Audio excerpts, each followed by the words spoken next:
in fulfillment of the words of our parsha, chapter 33, verse 53. V'horashtem et haaretz v'yishavtem ba ki lachem natati et haaretz lareshet otah. We would like to study this evening several insights into the sections of study of this week. We have a double reading as we complete the fourth book of Moses, as we complete the book of Bamidbar, Matot Masei. And I would like to dwell on the verse in the 31st chapter of Numbers. Vayidaber Hashem el Moshe lemar. God spoke to Moshe and said, Nikom nikmat b'nei Yisrael me'et hamidyanim. Our great leader Moshe is told by God, go and avenge the revenge of the Jewish people from the Midianites. Go fight the people of Midian. The Midianites were involved in the attempted destruction of the Jewish people in the story of Bil'am. They were involved in trying to defile the nation of Israel through the prohibited relationship connected to Cozbi, the daughter of one of the outstanding leaders of Midian. Moshe, although receiving the charge of Nikom, we do not find that Moshe himself went out to battle against the Midianites. Rather, the Torah speaks of how Moshe sent emissaries, sent messengers, sent others to go and to fulfill the commandment of God. Why didn't Moshe go himself to fight the Midianites? Now, one can suggest that perhaps Moshe was not capable of going to battle. Don't forget, Moshe already at this point, approaching his 120th birthday, maybe he was too tired. Maybe he was too weak. After this? I'm sorry? Didn't he fight Og himself? Yeah, maybe he's too feeble. Maybe. Moshe ben 120 shana b'moto. It speaks about Moshe at his death. Lo chahata ino v'lo naslecho. He was with it all the way to the end. So why does Moshe delegate the responsibility of the battle against Midian to other people? This question is posed in several of the Midrashim, Midrash Tanchuma, Midrash Rabbah, and I'd like to read the Midrash with you. Vayishlach, quoting from our Torah section, Vayishlach otam Moshe. Moshe sent them to battle.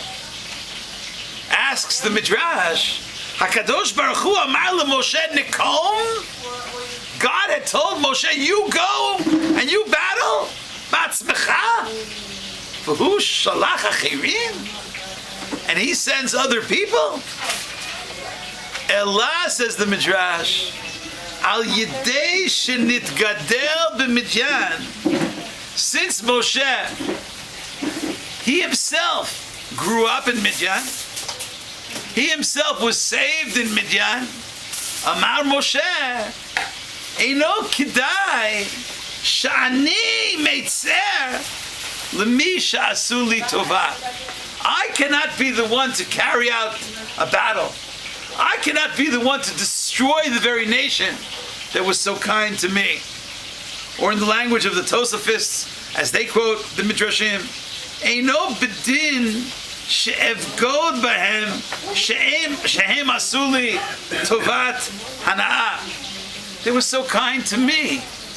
Hamashal omer, as the saying goes, Bor sheshatita mimenu, the well from which you were privileged to drink, Al tizrok bo even, don't start throwing stones and pebbles into that well. The fleeing refugee, Moses, had found a safe haven earlier in his life in the land of Midian. Why was he fleeing? he was not going to be the one to destroy Midian. His wife, Tzipporah, is from which country? Midian. She's a Midianite.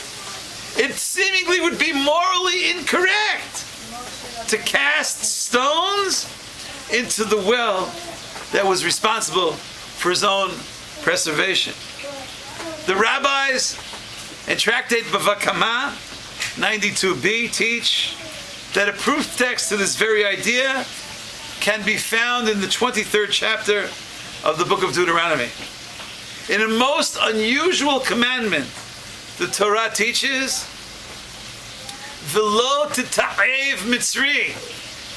Do not despise the Egyptian. You know why? Don't hate the Egyptians. You know why? Ki ger hayita ba'artzo.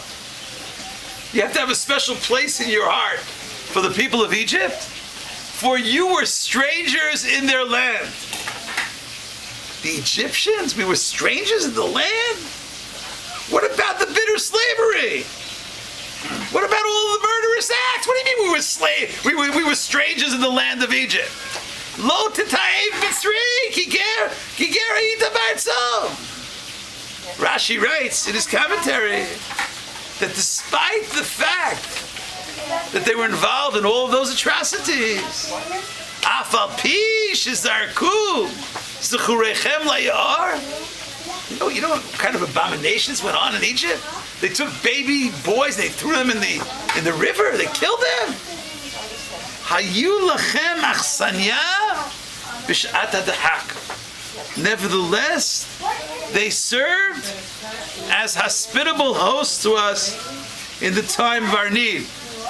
At the time of the great famine, when our father, Yaakov, and his family had no place to go. If you remember, we learned similar teachings in the book of Shemot, in the book of Exodus, where it is not Moshe who smites the river to turn it into blood. Emor el Aharon. Speak to Aaron, let him strike the river. You know why? Because Moshe has a special place for that particular river. Because when his mother put that little basket with that little baby, it was the river that protected him. It's not Moshe who casts his staff upon the river. In the plague of the frogs, Emor el Aharon, speak to Aaron. Aaron should carry it out, not you, not Moshe. Moshe was protected by the Nile. And it is not Moshe who smites the earth of Egypt to bring the plague of lice.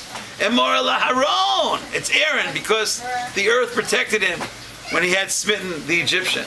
Many of us were brought up in foreign lands, and yet we sometimes are quick to condemn and to belittle those lands and countries. It would seem from our own Torah literature that one is responsible and one is required, at least on some level, to have great respect and appreciation to the country of their origin. And most surely so, if that country of origin helped them in their particular journey, helped their family, helped Am Yisrael. This week was July 4th.